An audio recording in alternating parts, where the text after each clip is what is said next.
Ia, papel ia kule. Pa ia ole. Ka ko mafana ni aso.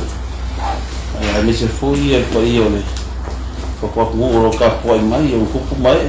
Sunga papel ai na social fund. Ai me se foi ka ko ina makua. Ia pa ko se papel ile. Pa ia la buscana de ko ku. Me ia pula nga kofi ia. Ai me se foi ia so se vai no. Au mga lue. Ia wa fuile ko pikola au malo se fua ka ko fero ya lo formula nga le pu e i vesili sa ko nga mai pera ka ko vesili ia pera ko kule ba go vesili mai okay la mo ma pe o ko sino ka ko ma fu ba ka ko le mo e ko la ka ke ma fu ka ba pe nei wa pa i si le ba masuk ke sana ka kina na apa ka yo le ka falo ki ngalo ba fu ko yo mai ka ku fi ina ni mo en ma ko mo fo e si le ko ni se mo ka ku fo e ku la fa ki mo ro ku o na ai ka fa pe i sa fo sa ma fu le ta u ai fia sa u mai ai ya ona so ko ile mo ngai o si dina ba na mo le mo si le ko ba ia le ia o ke loe ele se si anga ke ole le lo ko be ngale ko fino kom si ngai aso nga wala ko ki o mai a fu ia ile fa vai ko ve aso mo vai ko ki kai fa se fu ko wala o mai ia ngai se manga ko e si le kai ko kai fa vai aso manga o mai ka ki ke bo ka si le kai mi e va posika ia ayo sa bangon le foi mo awe fa bangi go foi ni sem ka foi mo mi ele so sang ila ku lo kele ia wa na vale sa mo le mo ko ku o si anga nga ia le nga ka yo bangi mo man ma fu pikola awa tanga lo le ia ai mo ile bango e mal mai ku ako la ko pikola o to so so mi me se ka ko ngo e ole so so ku le ai te sidinga não mai e de no sidi mai ya anaka ia ole tulanga mo muai leo mai la fionga le wa me ma tulanga chofio tsa el tsanga me le tsaimi nei ole asa tilo le nei fu tsaimi ma o yai ni au fesu ya inga o fai tsanga veno au fe fo a be la fa mo mo le tsaimi ia fa fai mo le mo si le fie le malo la kuskala ole vaso mo fangi ka mo tau be inga le ko mau le ko finga ko sina e ngai suinga sa fai verso ko lu vai e ngai suinga ko ngam kangal wenga mai ka ile leo ka lu vai ka kas ya mangisi vai na singia e transfer isi vai na ave fa mo si le fio le suinga por transfer se me fo se me o masangi fu in tanga bona ai o fu ia ka o venga ke mingi e isu na cafe na ka un fa e kasele o nga mo le le nga bona e inisio kai kai le magisio o tanga bona le si ia magisio la fu nga lo e o fa busi o nga lo si va na e mo bien fu ile su se va nga ia e fu iso ro ye ko mai ini sunga luenga susu ke ni ai ole ave la fa mo ile se bes masa ni ave la tu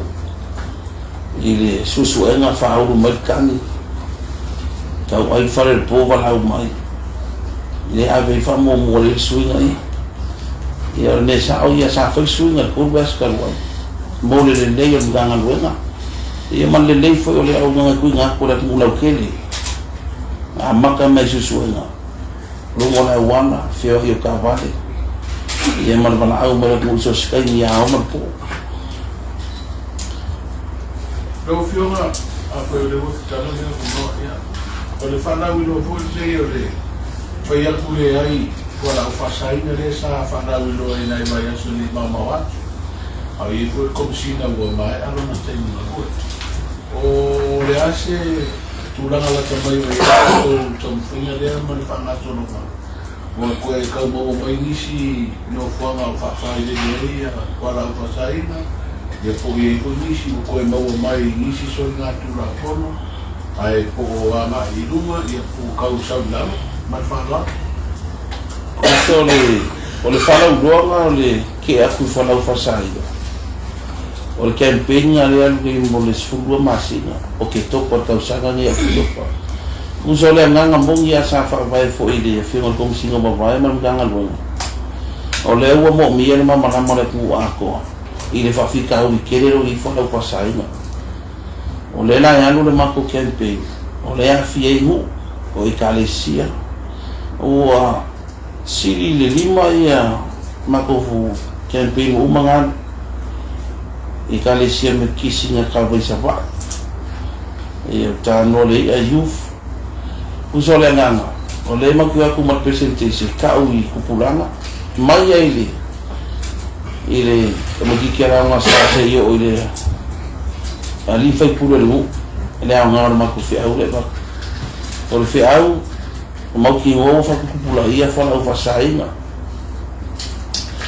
ia o nga lua ia fa la mai le ngo man ga nga ngo le ia ma fi nga lo nga ile ka mo fi o ku pula ngo fa la fa sai le ana fa ai se no po sa po konga Ora lo que si la fia e me fa pe ko ona ko le ava ngo mako nei lo fiso le la ka ku po I lo fisa ku I le fa ki ngo ku la fo winga po se da la va se ni ko ngala u mal lo se ngu po la e ni fa ka ngo fa lo fa sa inga se fa e si la fia ngu o le ava ngo ka nga lo o me fu nga le fa la u lo ko inga I lo ga ka u ma le ngo lo nga fia ma le mo mianga le mo mie leo leo o le laku yo lo sfa inga I se fale po ni ko ana o tu ke fa inga pula fo le limo mako o la va pinga foi mako jo si ku uma fa ki wa mako ngal ba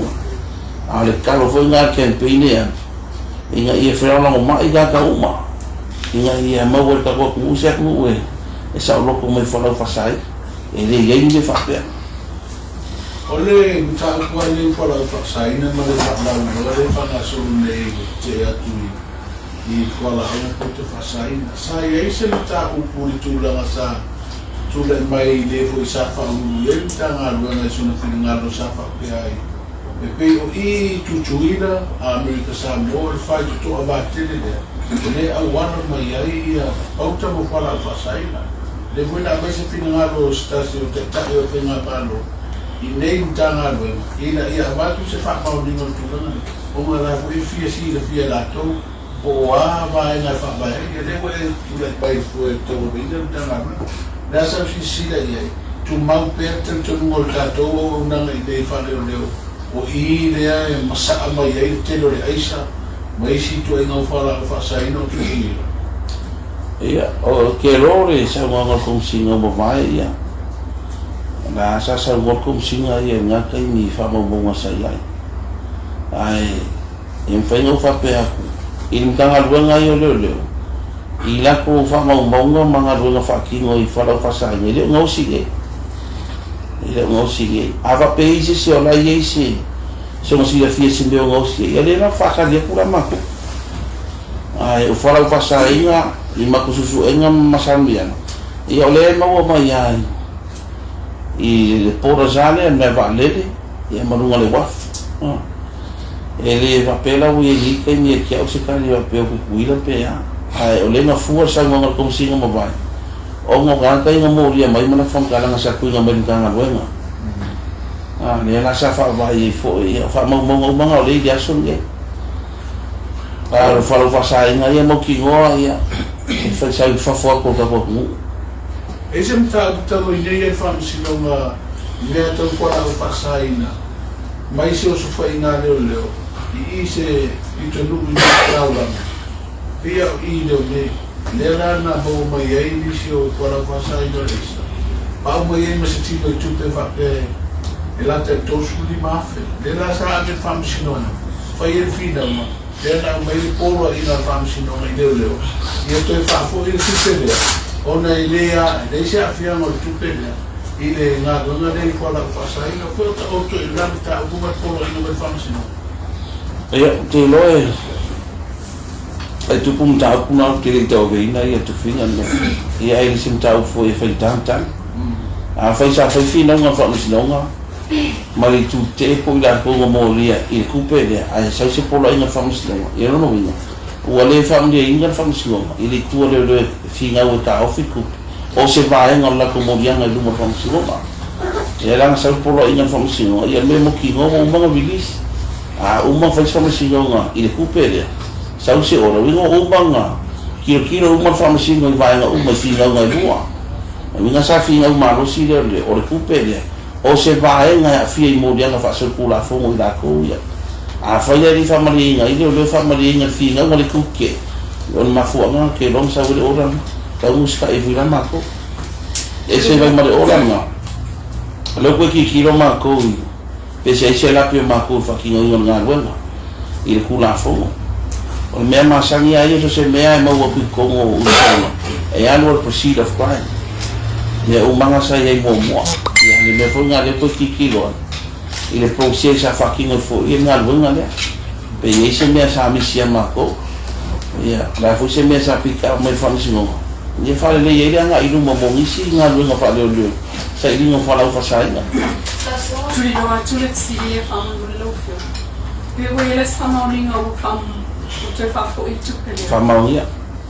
I le tuale au tato iai lawa I whala au whasaina. Pe whamaunia sa whai se sosu e ngau leo fo ila ia I le sosu e ngau whala au whasaina te su e le toto. Tai se mea penana tupu se tai.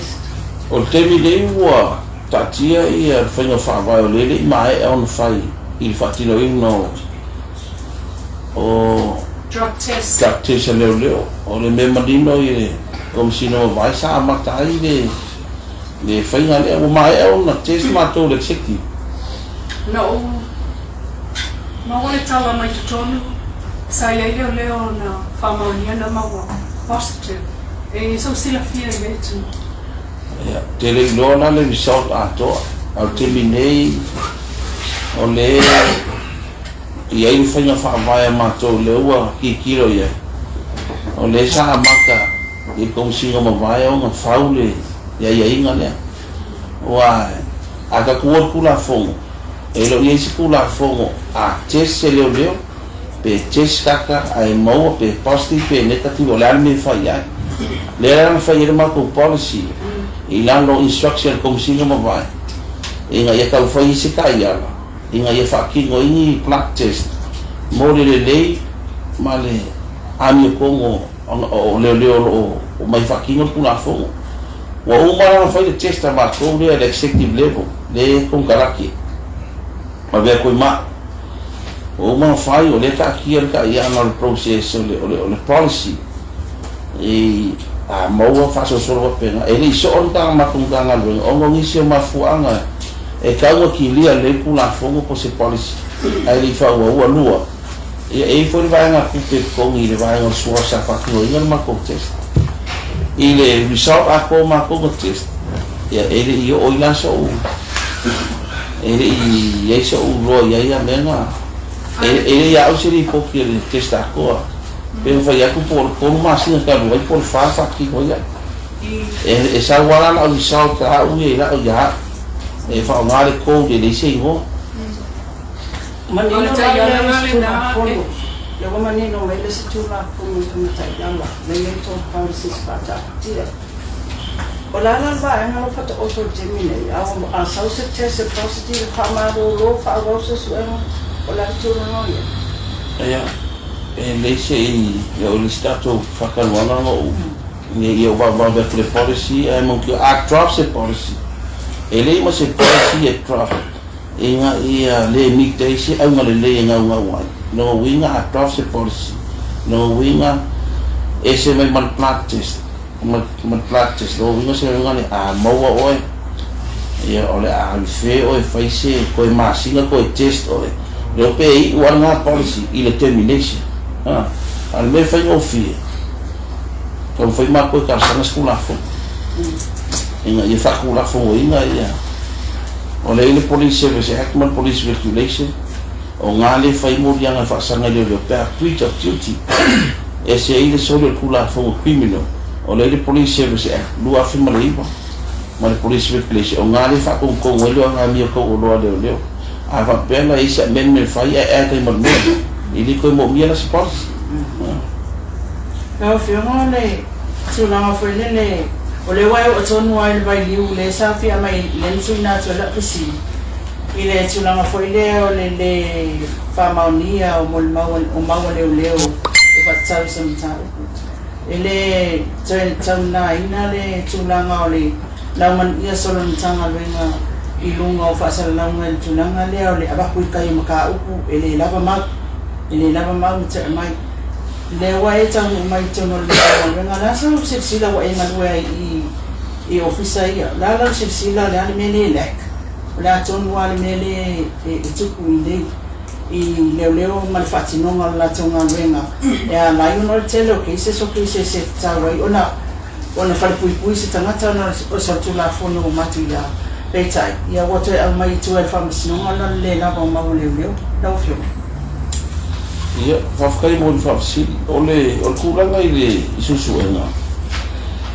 o susuenga ia man ka o mo ri fa msino ole koala nga wenga fa leo e se mai singa wenga na iki ole enforcing o kula fogo so kula fogo e soli e ia ele meni ko pe fa ka fa mali susuenga a fai o tisai leo mo ri ka ole va ai leo wa lava ma wa mitia elements ia no winga wa ausia le mawalunga ma e ka unga fai mo rianga fa sukula fogo o le kote le se mela ki ka unga proof ya on visna porta o ma ko le ma le fo nga o nga le fa ki nga le e mo lia le o ka ko nga le wala ma a fa pe ki simisi mai le ko le na fe mai lo si le lava ma e le venga ma ko aure ele ma ko fa msingo ya al mako ia case e pusere mako case kwa ilava mau mali e so kula fogo o winga la ki simisi ma se case pe o mele sa o fa la na e ka unga ki kilo mako ele fa unga mai fa msingo pe ye se me ngana pe le no mako mo isusu e ngai case ale al kele o case mako ka ngo wana va ma sa ule ku ke fa la ngai finga mo ya a papera fa le nga mai lo winga o le family inga family singo I mau sa kuinga ko ma ko a le kai ya fa su nga I sai ma ko e molia o le ma ko ka ko nga wa o sia le ma ko lunga ma ele nga ki ai ke se le fa ko su nga e ke le se so sa ni ka mo ya e ke le se me ko ki kiro ya e ke se ele yo o ma lunga ka mo molia ia o meu manga e fua pe a mai ni fai nga kuskusia fa masingo al kela ke se fai gen ia o kele fo ke so baktu ma fa masingo nga ma le manguia o le fo ko ki kilo ma ko nga ia ko fa le ia ki ku la ma ka susu Ata to ye mata kula susu ma the case now to is it still an open case or closed o case now le ai active for CCC lead 4 a CCC information and kana susu nga e mi io le cambia pure si ya case io la open case no inga CCC lead te si la fiese si la pongo po ai la se molma ala e ba mo ya susu nga mo o fa o Yeah, so on the topic of court cases, I have a couple of questions in regards to the court case between Mangele and Baidu. Are you aware of the allegations raised in the court about the 1 million district grant from witnesses? The case is in the court. The case is still in the court. Yes, but the case has brought up, apart from election petitions, it has now brought in the use of the 1 million grant, which is different. I think it can't start different about it then. Yeah. At the moment, we don't receive any complaint from the ministry who is responsible with that grant. Would you investigate though if those allegations do, if the court case ends up finishing, would you There is a process investigate need to follow. Whoever ministry who is responsible for that grant, that ministry is supposed to lodge complaint against them and then through us. So in regards to the 175,000 that was missing from Fa'asalele Anga number 2 district, 1 million district grant, is the police investigating that? No, we didn't receive any request for investigation. Yes, you did. No, we didn't. The Attorney General had written a letter in 2023 suggesting that the police would investigate it. When is that? 2023, the Attorney General wrote to the police. Okay. I can confirm this and you can come to me after this press conference. I also have another question in regards to the 50,000 misused by the Minister of Justice, Fisolai, in A'ana Lufi number 1. Are you guys investigating that 50,000?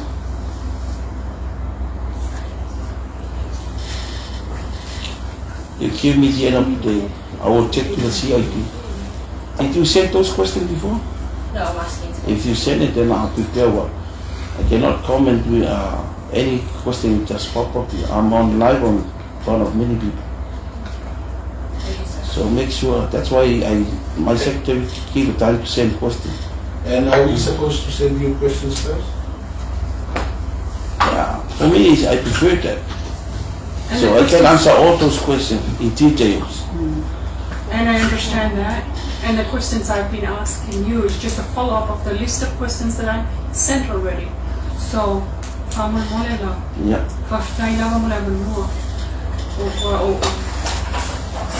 Tulanga masanyana ole la forma yo ofisili. Yo le ai tuliloa tu ofisili so tanga ya ofisili ya sala forma la tsuma. Ai ole tu tuliloa tu ofisili ya na ofisili ya ni mama ya mama. O mata o kuie famsinonga. Ai e moli mama tu foi. Ele tasi rua tonu ni mata o famsinonga. O tu mai mfa poro ia le ko ka penga aku la ko moli mama. So, o lea lan turi lo atu. Pe o iei se whainga. Wana, pe fori ma whatu atu utanga i ai. Pe a au mai mta upu lea te atu wana nafi. Koe ka penga le i ai, ai lo se mea whau. Wa le wana tupu mai. Pe o iei se whainga whau utanga i ai. I launa wha inga mai. Ia, o ke migei o le transfer sa whai au a konga ni. Se siwa hengori. O le ofisili. O le susuenga ia muri o whamisinga. E o ngo susuenga ngā maka mai. Na uinga o le suinga ni mwhai kuru mai aso le. Ana wa wakwa ingisi o kai leo leo mai singi o le ofisi. E fiso swangi whaki o ngo susuenga. A pe mwhai ku aki simisi medication ko. Ese mafuanga. Ese mafuanga.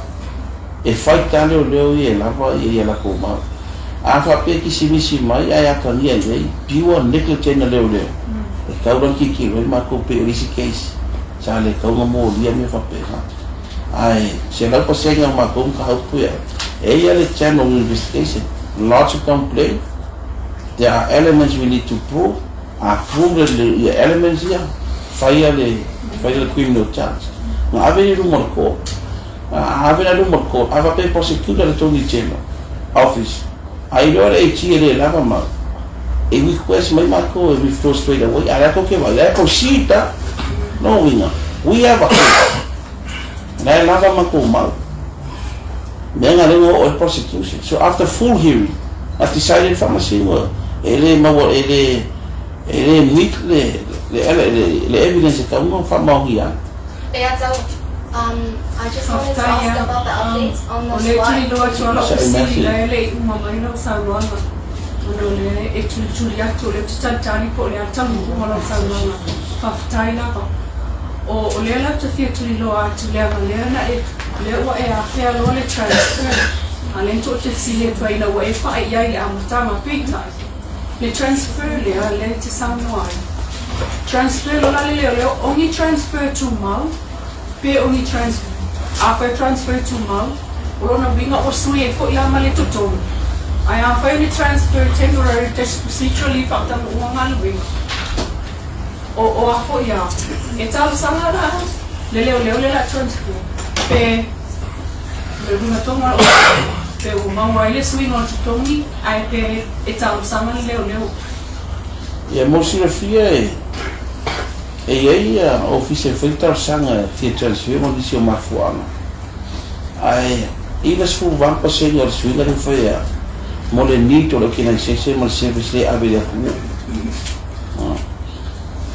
kaunga fa ile risa for mele mo mia o kini e kaunga fa le ia susuenga a wale ko va amele ku fa o kan e kaunga flow fi wa yo ka va a wangi ko e mau traffic lo mo winga e kaunga need manpower i section ia offer ingal service 24/7 le rai abel fa mo kurang ka ko e kusa uma ko ia constable se yo no supplitele kusa uma na ko e mau so transfer a pero fa ko ni se me kuma e querem ka nga luenga o valvos fu section ele fa inga luas fu ka usanga lo service le kuma mitas que le treni ave o mai leo que le ko mal le is a umi foi ngai se mea ia o masang que le foi le vai ele leile e fai masuya e ku lai me se leo man ma umar que lo ngal fa ki ko lo oficial ni a fe ko el traffic e lo ku no la va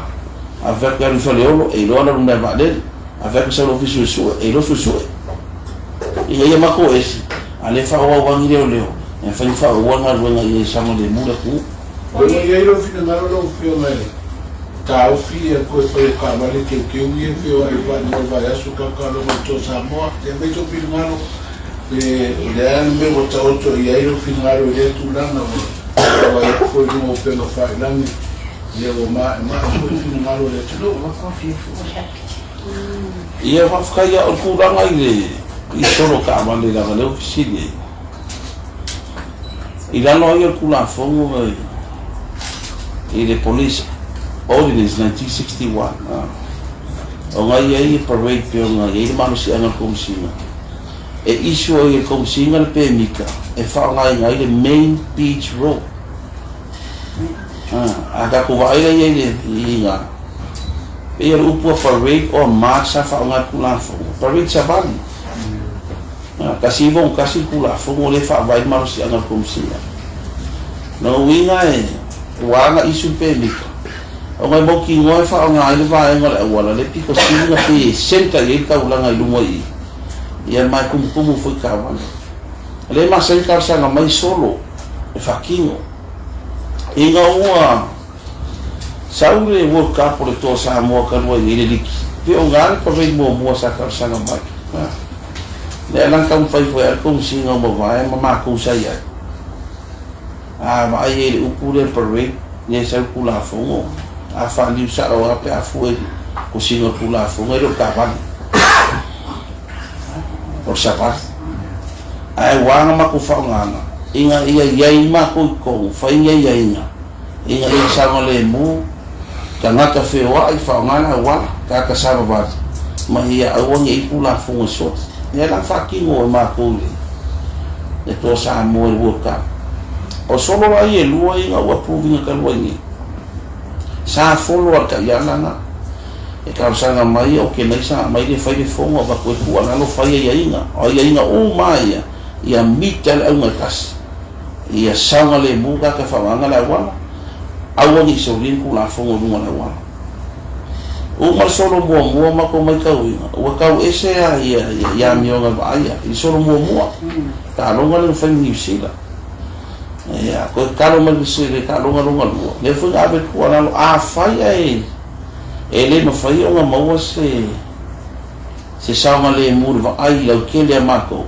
e mo ki ngo ka fia on me magi ngo o uma na skonga ele i so longa le da skonga ai mako ku la fo ele i o la sale le se pe mi ka fai mai e ke le men ku pu o uma ngati sai da skonga i le ka ko fa wa ya me e lua ma fuanga o le sanga le mu ga ka lunga la wana Sama le mo kakale aviar ka vale kakale sabar pasis ka vale ma awangi inku na fungo so ele kasi skula fungo ya fi ele mo la wa inga ya mauki ngo ka si sia kula fungo sama le mu le ono ka ko la sale ki ange ele se parade nga ka sana ina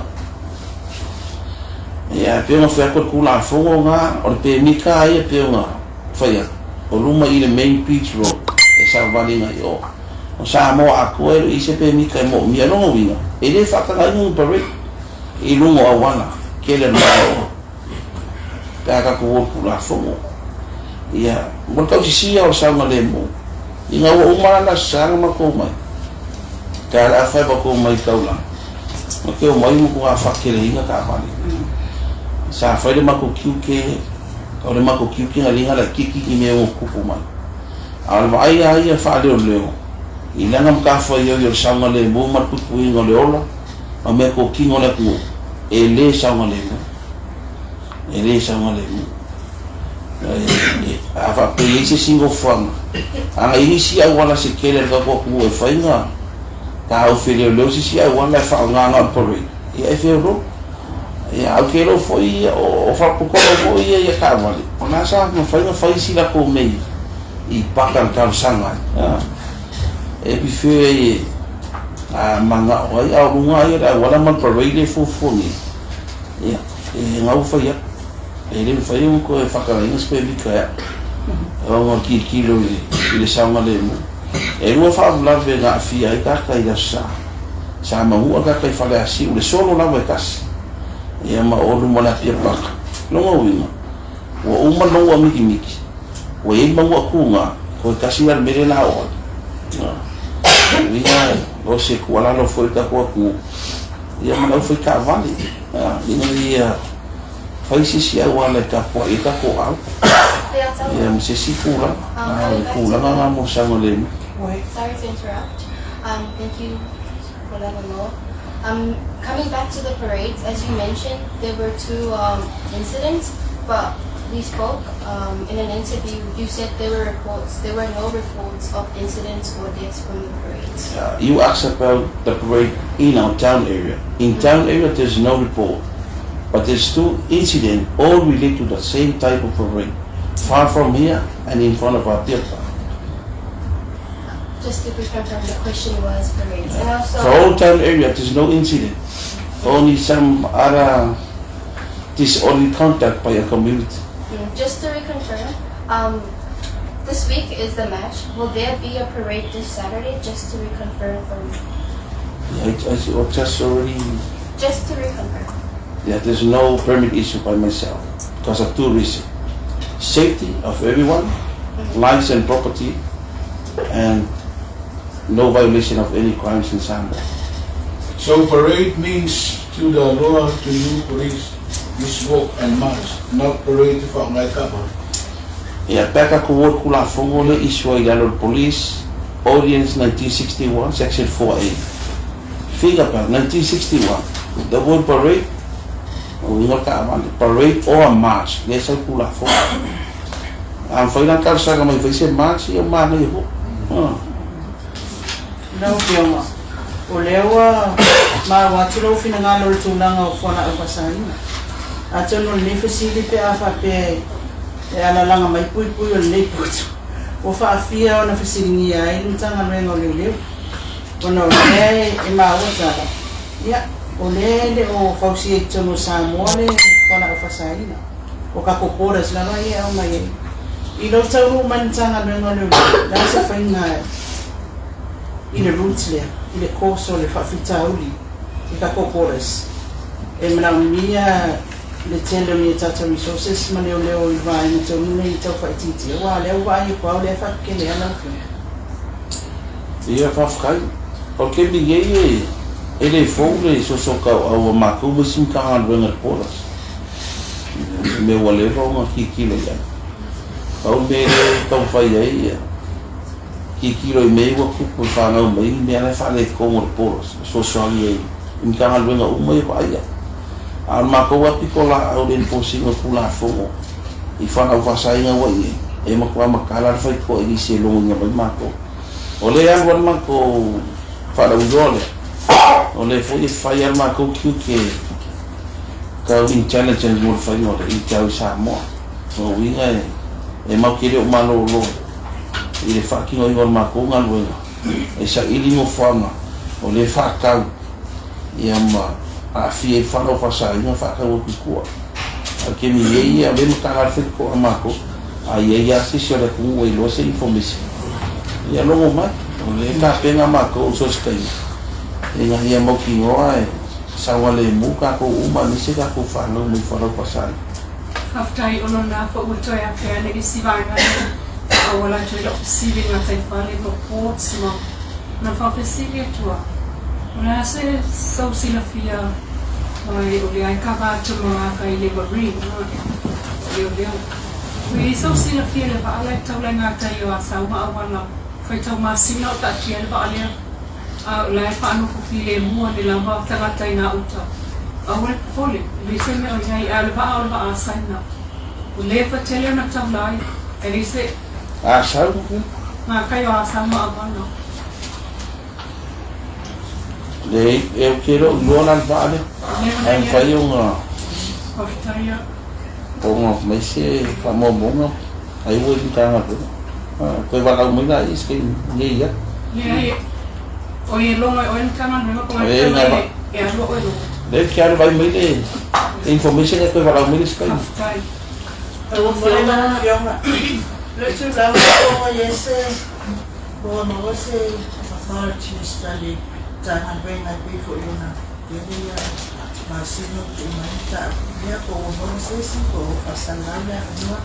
Ai pe ya fia mai la to o no ya tu pa fu pe yona. Apalai mai tu na dia ka mo lo. Dofkan. Pusa ke bigeyo ke sa fa e kulkolu ba yaso. O umal processing asa fasa na mawa. Ole fa mau nga le kasi la ka nga. Ka sanga mai ai. Nga ka mai fa fokus sa mo. O mo foi fa nga solo interview. Ele nga ku se school nga. Ko al haya mai me ko. Ai orga kare sau le fe na runga na rum kanga runga leo. Ele nga kai ma be ko so swami aqui foi leo de vai no foi leo langa ko mai. Ai no ka ko. Ai o umal processo na sa pasara na wa. O mo foi na interview kasi ka interview. Mas ela sa mi lo mai fa foi na runga. Aku sa isi si me o Cinco cases o yai no termine. Bom ia tanto para pitar. que ninguém lua que isso não longo mais que a final ele foi aí a Maria a ver o que se lo dizia casar o ele fa por essa ele foi mais mais fique que ninguém ele fique ele sabe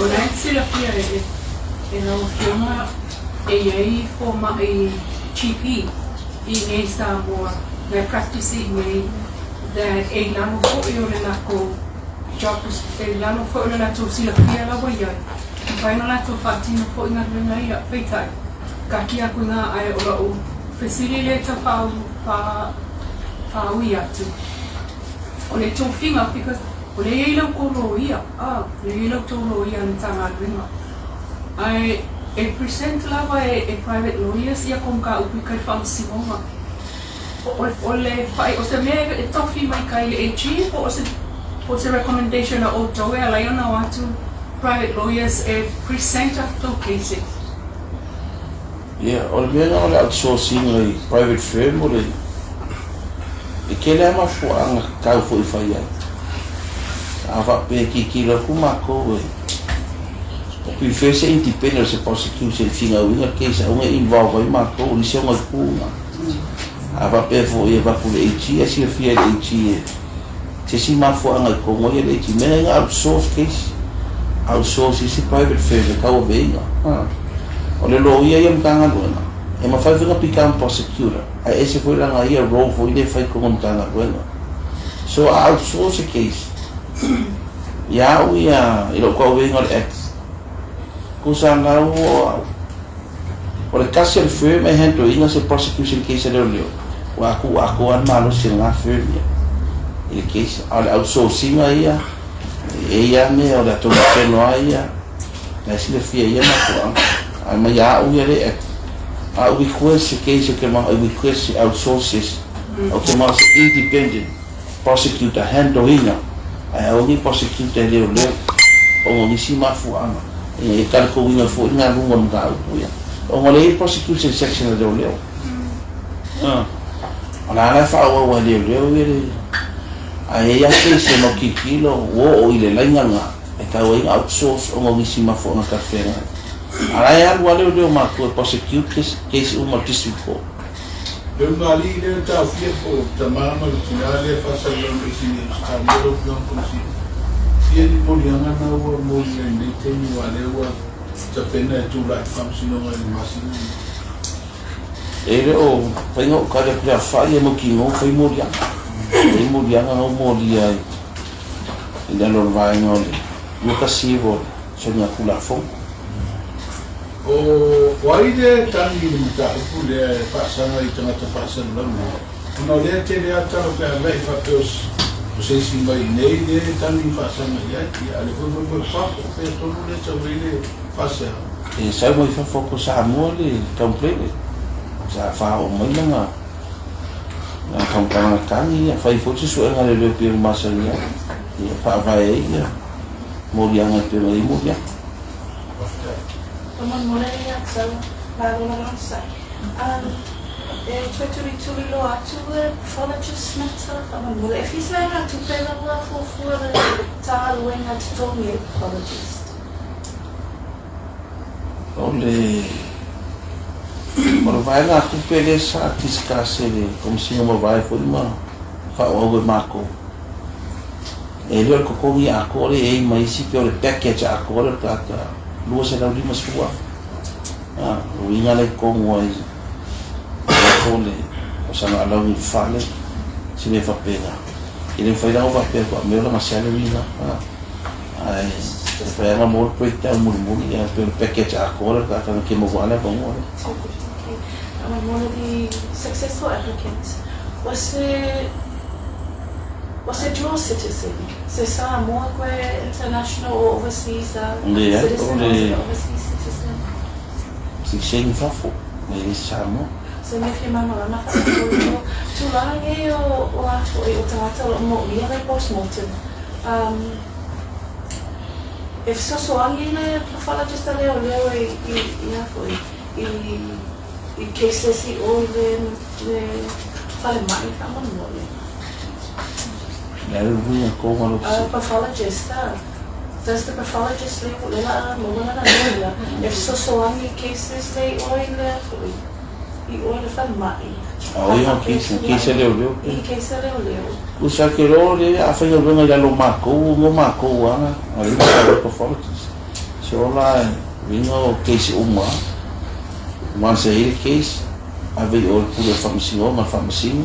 Sa wali ora fai ka ko ya kwa fai na lu ngali apa fa Sa mo le si ta ko ole drug testing mo le fa mo is there a policy where what that you think bon me ole ngal bu e fa ta policy ya ole wo ya ale le I wan me ngal fa ki mo ma ko ai ole vai mamau le sai foi como se não vai é uma executiva marco e aí fa aqui no pe rental test como um canal buena você faz na linha não vai e mo le fa aqui no vai le foi o mar e mo le linha le la sa fa como fa aqui no marco aí eu me lembro que eu fiz ele le complete le policy ele não o foi lá foi o mesmo pena e aí se foi le carro de fa aqui no o sua lima suka na testikas.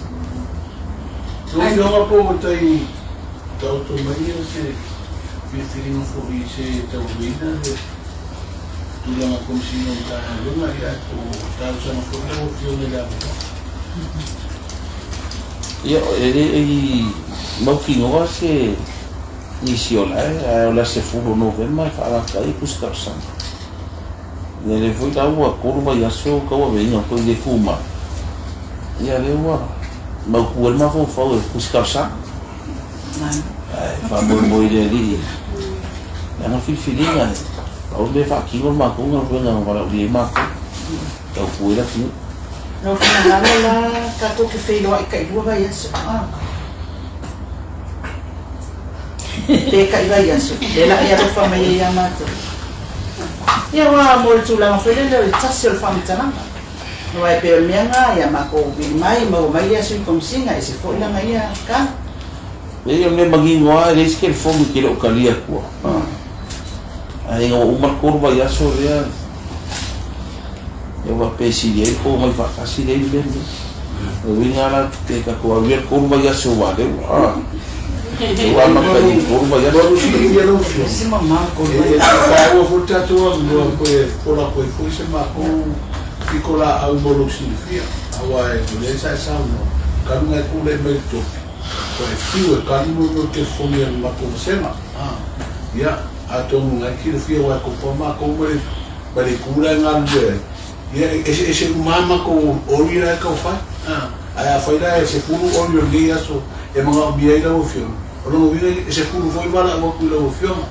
O le ka ua le wa e kupu mai lea koi mele kei me le expecting e se sini le fuku mo wa ele ori. Ai pio le ua maka waku ka ku mafukanga whafukanga. O le la ka kou whiwa I la vai aso rua vai aso kakasi. O le koe whafukanga I lau fio. I le suko singa. Whakaia, e turi roa tua wale, te roe rei wha umai ia tātou, le ai wha awau tātou whaitantanganga, o le whananga. O le ana maua mai wale, o le whanua I le la whātoro no usilu tumu tā aku lea.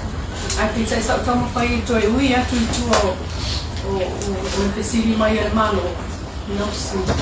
I policies lewa tātia o le drug test, no o lo whesiri la. Ia nei sa mai o nawa tātia policy nā lai una whai o tō suenga. Pei tae o nei ei tua titilo ati le ai, pei o le whasalanga. O whila le tātia e nei lim tā upulia. Ile I ai se tula whono I whai ai whasalanga, ai mai se o lau tō senga le ana whaia drug test mo mua le na mawai se vai mai positive, po o le mea ua iai se whasalanga.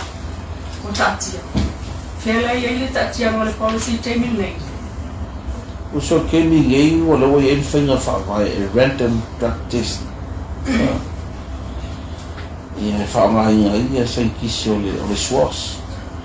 Ai pe o ngā whaia. E leise ia o wa aibo mua. Ia ngā wakule skari mangingo. A lenga o ke mautingo. E rau iei se kula whonga o lenga o kaho o Police Service Act. Ma le Police Regulation. Le whakongongo i le ami o kau o loa. O ngā kau mangingo I whapea. E mangingo se ka iara. O leo o mai uru whale mai se kei mua mua. Whamaro sia the blood test. O leo o mo whainga ruenga. Ka I ongo masinga ma test. O I lako o ma test positive. E kau ngā mama. O le mea ke maa e mangingo. I se kula whaka.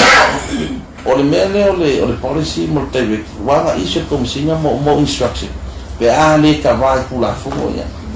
So ia au ia. E moa maalosia pe a regulation pe Police Service Act. So at the moment it's at a standstill. O le koe whaingangi random testing ka mo. Ia e kaunga whauau. E kaunga whauau e kaunga o mamalama. I mere ka ki e ngei le whanga whauau le iai. Ia uangi ian ai rese me sa kau koe whare rei winga e kaunga mamalama le winga I sia o ngā rin whakingo a me mangingo sa whawai uma me ia I kong singo ma vai rin whakingo I mako test inga waka kia me rea Tama wale wa whiama tasi lama la whisiri whaamuna mole lama e te whaamau o le woto e tatana le sue ngore mita apure tami at pandemia Pasang te tua mai mare fai kule whanata tonu le sa mai o ni fotua ngā le lohi singi e lava ma. Ia o temi nei e le ise so uro i tue whawau le case na I le tolu vai asu tabu ai e le tangu fie mi tau. E tawa Sula, I just wanted to ask about the update on the SWA employee that passed away, whether his body has been released to his family, and the updates on the investigation. His body still at the morgue at the hospital, waiting for PM, waiting for pathologies. Charges already been made against the defendant. So the defendant was charged with negligent driving causing injury, but when the victim passed away and court deceased, we laid charges against him on negligent driving causing death. And also about the 76-year-old man, Eti Sapul, he was robbed and attacked. I wanted to know the update because he filed a report with a police officer named Kapini. We have the investigation still continue. We No still more? look for suspect. Is there any suspect? Yeah, we still look for it. But the investigation is now CITT, So there's one suspect or no? not at the moment. No. We cannot comment.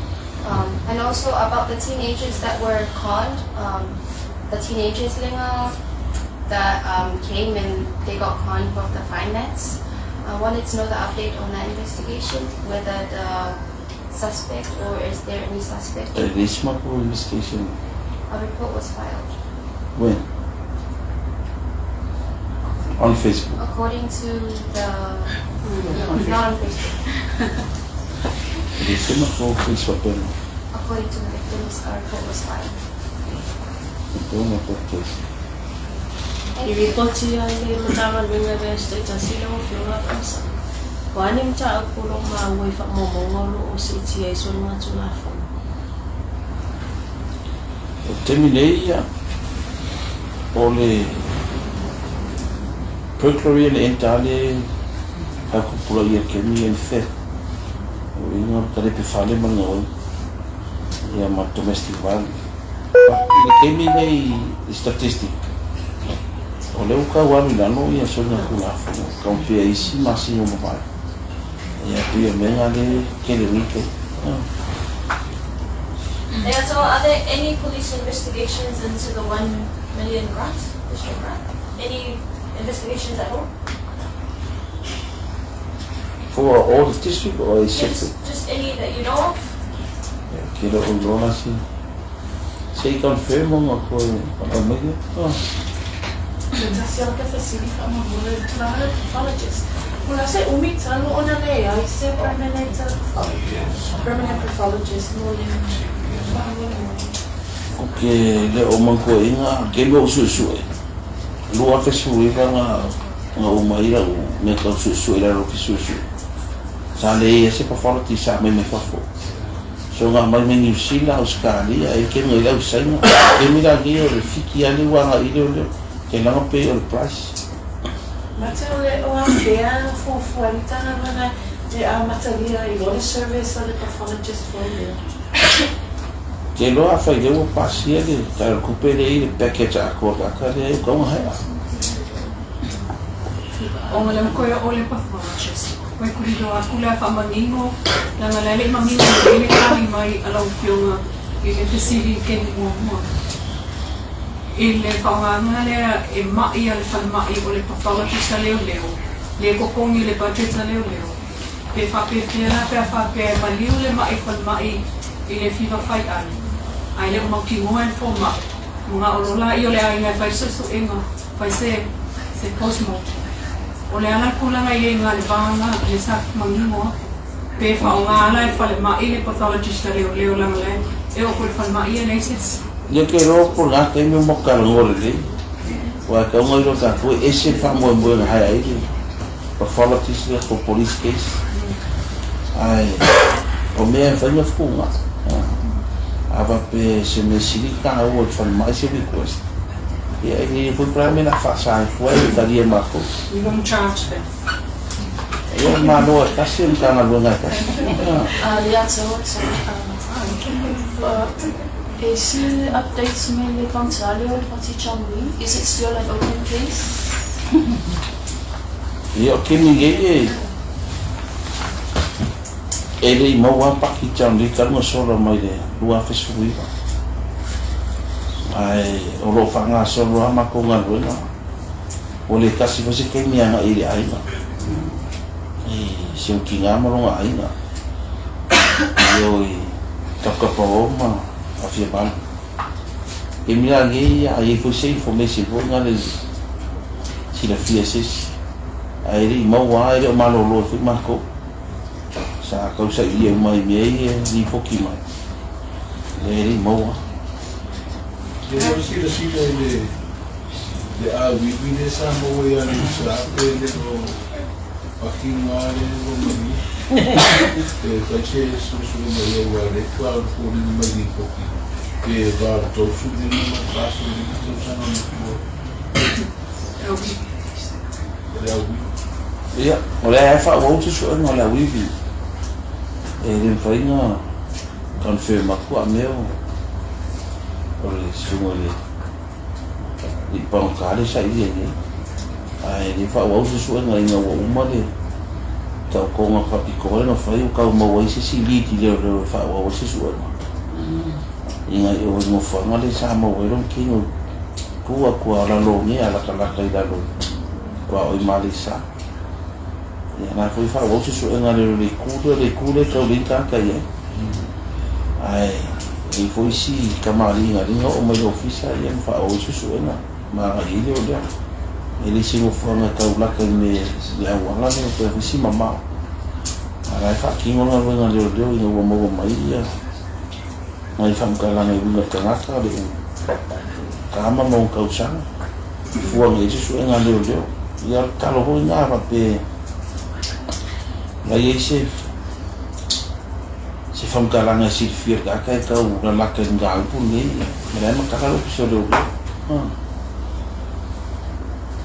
io che lo vuole si suicidia ave follia vangoa kalau ko ia ku ole de mako kalau dia ma ku fa la fa sai nga ia ka fu nga lu fa kas ya wa fo le fo ia fa fica ia ai me se fo ia ku la no ta ko e poi sa ko fa mo ma e ta sia le un ka nga lu nga tio nga ise kala nga ia sa nga le bu ia ta ka uma le nga ka pui no le ola ia pui no foi o me ko ki no e afia ia man se kula fo ina ia woni ia fa ia ai vo isi me e si la fiera ku se no kula fo e se ko ma me sa ba ko ka sa no ia le foi ma kala ma ko ofisa e fa ki no ma ko pikola ai uma ofisa le que lo ku ma lo le foi ofisa ku ia pia ia mo se foi na ba ia